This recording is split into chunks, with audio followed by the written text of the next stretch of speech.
you might want to run by me. So today we're going to be talking about financial projections, but we're not going to be really talking about building financial models. I'm going to be talking more about how you have this type of conversation and the conversations along these lines with investors, as well as what you need to do now to get yourself to the point where you're ready to have this conversation. It's a little bit of a process. So what we're going to be covering is, I'll share a little bit about myself, of course. Then I want to talk with you guys about what early stage investors need to see.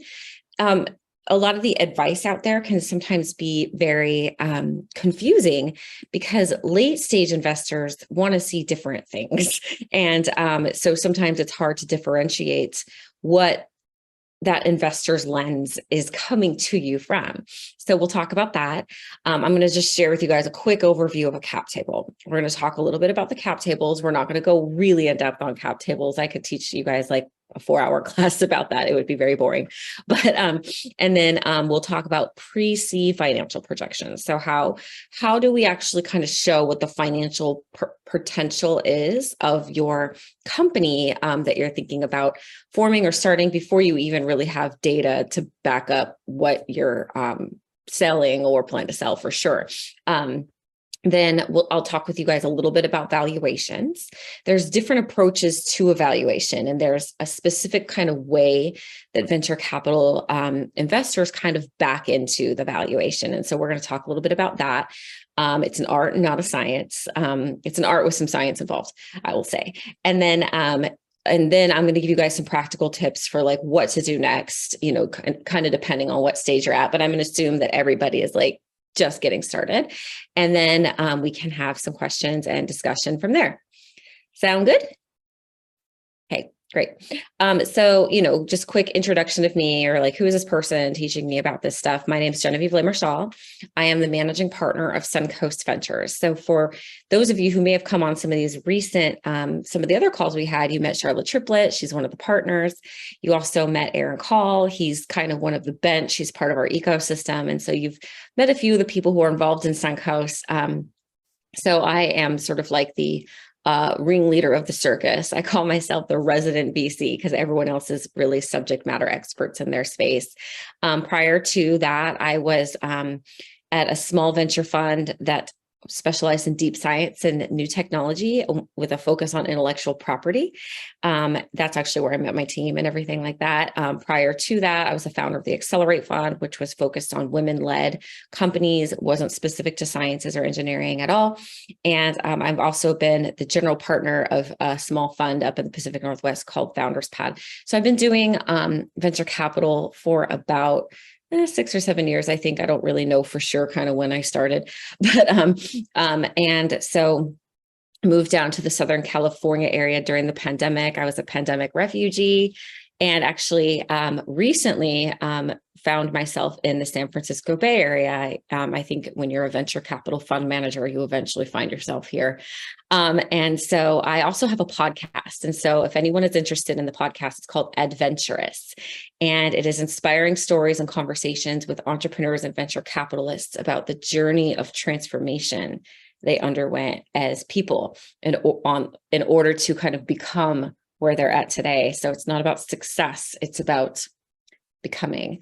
So anyway, Suncoast Ventures, just so you guys are aware, if you haven't heard this already from Charlotte, we invest in seed stage. We're kind of a uniquely diversified venture fund in that we're not just doing health tech, digital health, AI, like a lot of health funds are doing.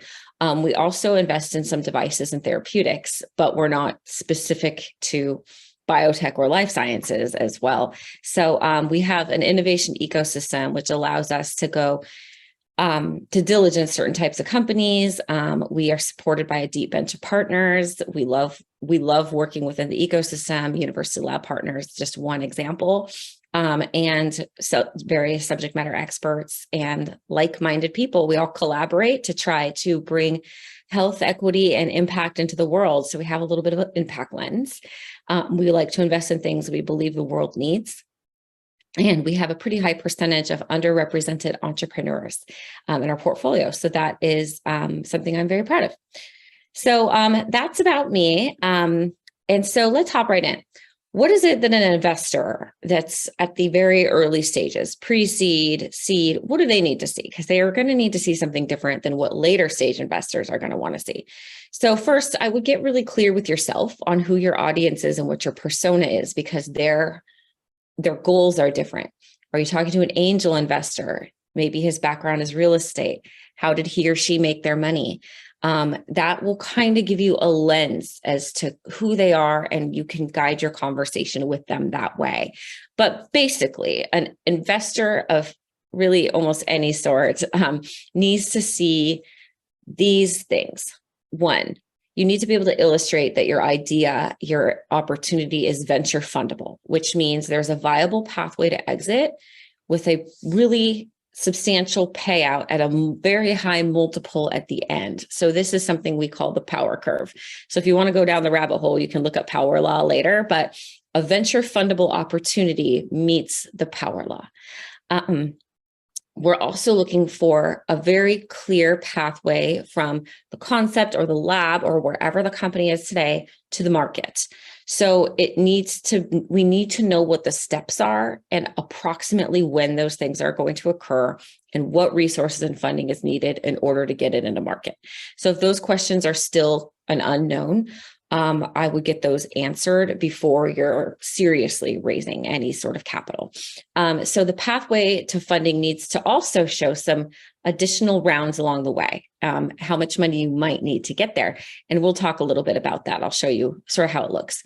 And of course, the projected exit at the end. An investor is in this because they need to make money. Now, of course, they know it's risky. They're passionate. They love you. They want to back you. There's all those things. But at the end of the day, how do I get my money out is something that a serious investor is going to ask themselves. And lastly, you really need to have details and data to back up your story. Now, this is something that differs sometimes. It's a different way of thinking for people who have a science background or who have an engineering background versus how you translate this, because this is not absolute and we're not trying to make something proven. And so to try to get to those absolutes often holds founders up. We're really looking for just how do you justify it? What's your process for getting to this valuation, for example, or assertion about how long it's going to take you to get to market? And I think of it more rather than like the process you might go through to like defend your thesis or something like that. I would think of it more like a real estate transaction, how your real estate agent maybe came to a price on a house, or how they, defended the current pricing in the market. That's more similar to what this kind of conversation is like. So to present a venture fundable opportunity, you've got to start, of course, by explaining the problem you're solving and for who. And then this is something that often gets missed and founders have to circle back to is how big is that problem? But break it down from the different angles. Look at it geographically. Look at it from the problem set of, maybe from a hospital. Look at from the problem set of a doctor. Different areas to quantify the problem. How much dollar cost is really being spent? How many hours is lost? How many of all those things? And really break it down from all the different angles to really get what is in it for all the people involved in this. And you'll often come to a number, this is how much the problem is costing, this end user, this end person, whoever that might end up being. And then you need to get really clear on who else is actually approaching the problem, because other people are approaching your problem. Even if you don't know them, or even if they're not obvious, there is someone out there. If your problem is big enough and hairy enough of an issue, someone else is trying to solve it too. Why is your approach unique? Why is it defensible? So a pathway to market slide, in order to be able to build up to the conversation of financial projections and cap tables, is going to look something like this.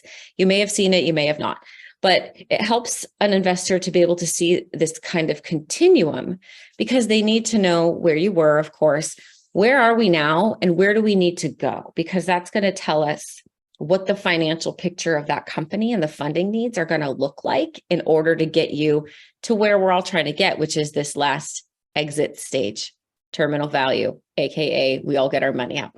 So they're basically kind of not only trying to understand what your journey needs to be, but they're trying to understand what are they buckling in for and what that ride is going to be like.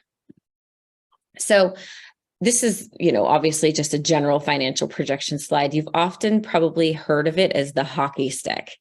The hockey stick just shows there is potential. This is possible.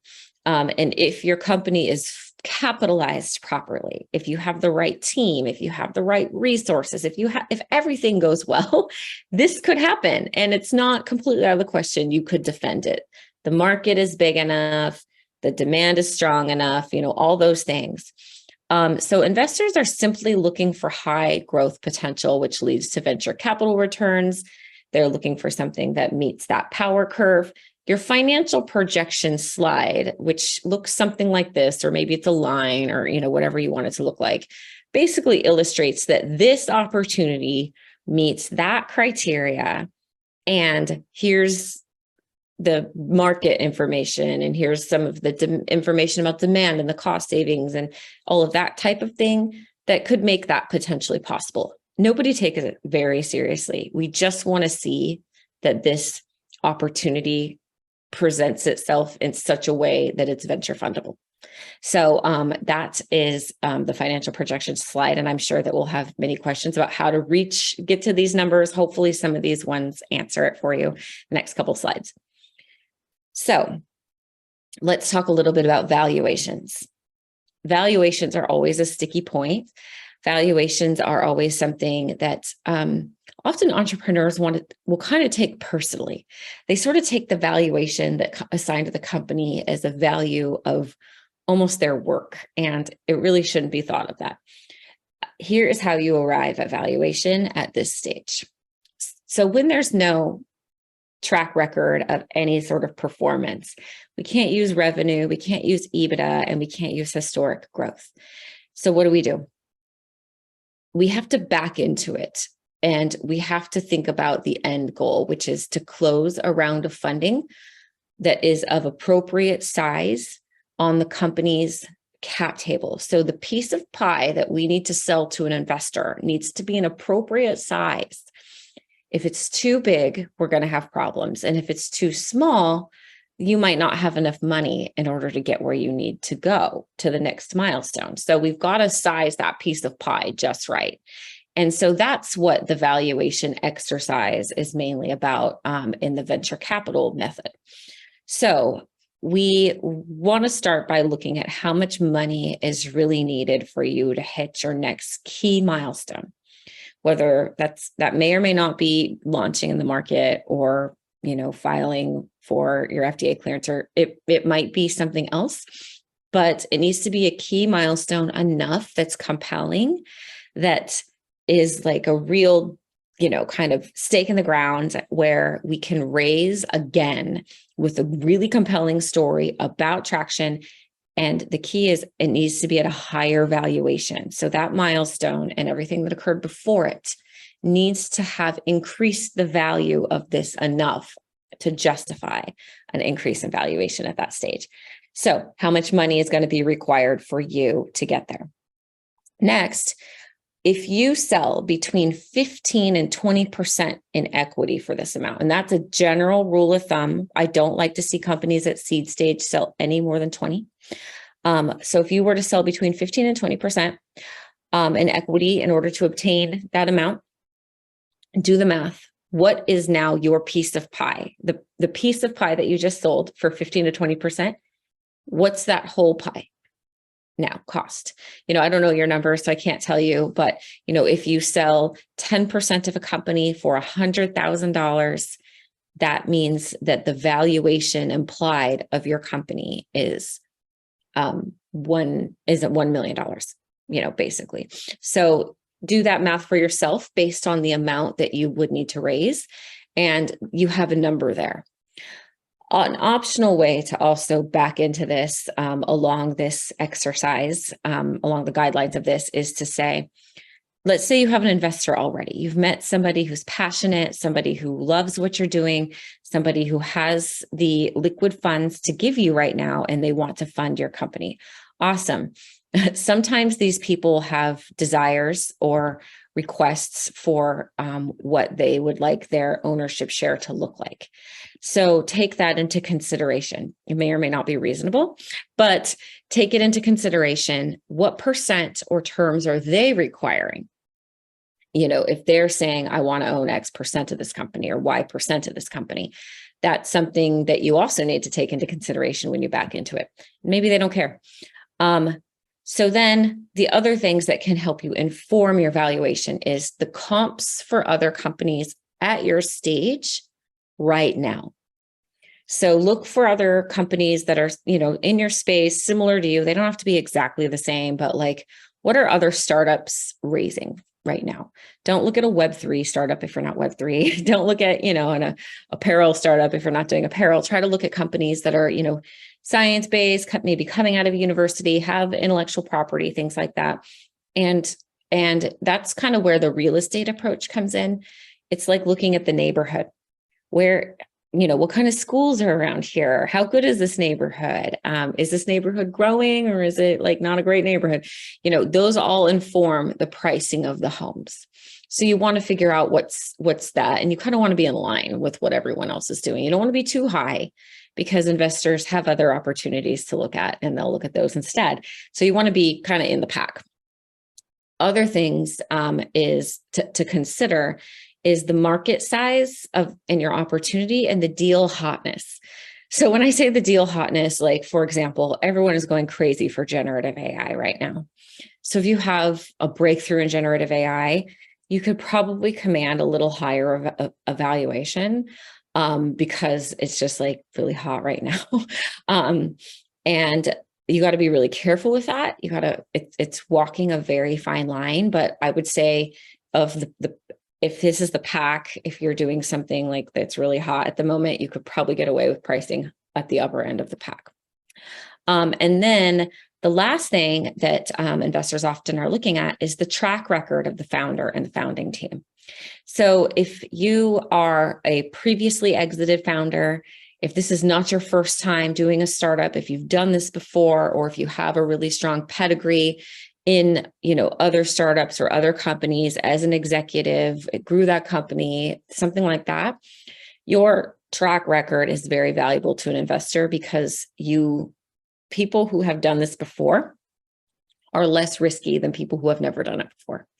And so you might also be able to leverage, that as a negotiating point for a slightly higher valuation if that's what you want. So these are all ways that basically we back into the valuations using a variation on the venture capital method of valuing. So hopefully I'm not moving too fast for you guys, but we can go back if we need to. All of this leads to your cap table. The cap table is basically a story. It tells us about what has happened in the company in the past, what's currently going on in the company, and it helps us understand what could happen in the future or what's possible to happen in the future. So that's why a cap table is important. Also, at later stages, when it's time for founders to exit or people to leave or liquidity to occur or, any of that stuff, the cap table keeps things really fair. It makes sure that there is no he said, she said going on when the cap table records the exact percentage and the number of shares that everyone who has ever been involved in this company and has ever been issued shares before has. So it stands for capitalization table. So basically, by looking at what already happened in the company, we can see what people on the cap table and what percent ownership they have and who the current former team might have been and what could have happened. Was there a CEO transition at some point? Maybe there was, all the executives on the team are new executives and the people who started the company are no longer around. The cap table will show us a lot of that information and who the prior investors were. Sometimes prior investors especially if they're not a good fit for the company, can create a lot of problems for current and future team and investors. And that's something that we often want to be able to see. Then the next thing we want to look at is what's happening today in the company. So who is currently owning and who's currently vesting into their shares? So the vesting into means you're earning into the shares that have been allocated towards you. This shows us, in a way, what is this company valuing right now? Are they valuing current leadership and execution, or are they valuing something else? I have seen a cap table, for example, where the guy who had the idea but never actually executed or built anything was earning a very huge proportion on the cap table above the current founders, the CEO, or the current executives. And that says to me, they're not valuing execution. They're valuing the guy's idea. And that's not something that is a good thing in a company where at a certain point, execution is all that really matters. So that company wanted to raise money, and they had to go and have a conversation with the founder who had the idea about how his idea wasn't actually worth that percent on the cap table if they wanted investors to be able to invest in the company. So that's an example of what's happening in the company today. And then the future. I, as an investor, want to make sure that if I invest in this company and this team, this founder, and I back, a CEO, really, is there enough shares to keep them incentivized to continue to stay with this company, be motivated, and get it to the finish line? Oftentimes, when the shares that have been sold to other investors, or the amount of shares that have been issued to other people who are no longer really involved in the company is too much, there's not enough room left for the CEO and the current operators and people who are building the company to have shares that really motivate them, and they lose motivation. And that is not something that we want. So we want to make sure that that is not likely to happen. So when an investor is skimming your cap table, this is just sort of a glimpse, like what's inside their mind when they're looking at it. They're going to say, oh, okay, here's a fund. That firm has a fine reputation, or wow, that firm has an amazing reputation. This company must really be something because I really respect that firm. They're going to think, this firm has a high specialization in this area. So, they must have passed muster with them. So that means, that there's probably something here for me to look at. It looks like, these investors have small or normal representations on the cap table. There's no one big gorilla on here who's gonna, kind of swing and punch everyone. And so that's also something we don't really like to see, is overrepresentation and things like that. They'll look through there. Oh, the lead investor, Genevieve LeMarchal, I know her, whatever. Oh, they put in this amount. This is the vehicle they invested on. It was a safe note. It was a convertible note. And this is just kind of what they're thinking. Who's on this cap table? Does this make sense? And is this something that, do I mind being alongside this person on this cap table, especially when the time comes for us to make some deals? We're going to raise a Series A soon, or we're going to have an exit event. These investors are going to need to kind of work together sometimes. And, are these people I want to work with? A lot of times the answer is no. And that is sometimes enough reason for an investor to pass, even if they like your company. There's something wrong with the cap table. So here's what you need to do today in order to get your cap table together if you haven't yet. First of all, just use Google Sheets or Excel. You don't need software, probably. There's software out there like Carta and all kinds of ones. Actually, many of them have closed down in this current crazy market, but you don't need one yet. So it's neither here nor there for you. Just use Google Sheet or Excel. Go in there and document, who has what shares or what percent. So it's probably percent versus shares at your stage. So who's 50%, who's 10%, put all that in there. Everyone in your company who's working on it, if you've decided to be a company, should be on a vesting schedule. That's extremely important. So what I'll share about the vesting schedule is, let's say you are the founder and you have 50% of the company, and then you have 3 other founders and they have 10% and 20% and whatever. Everyone you don't get your 50% on day one. You need to earn into that, because what if you leave a week later? Now you own 50% of the company. Scary. So you earn into your shares. It happens over 4 years, typically, and it's called a vesting cliff. So you want to earn your shares as you're committed to the company. So that amount of shares is allocated towards you, 50% at this stage in time, but you earn into that. That way, if you do leave and they bring in someone new in your place, you stop vesting right where you're at, and the new person comes in and they get to take on their share of shares. So everyone needs to be on vesting schedules.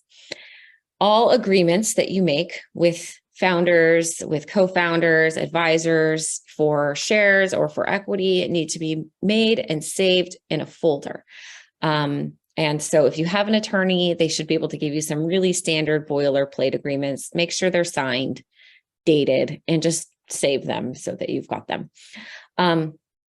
As you're ready to start taking investment in, you need to keep a ledger. So, you're probably doing this with non-dilutive funding, and you're tracking your requirements that you need to report back to them, or however that might be for you. As you're doing this with investors, you want to take just basic information onto a sheet.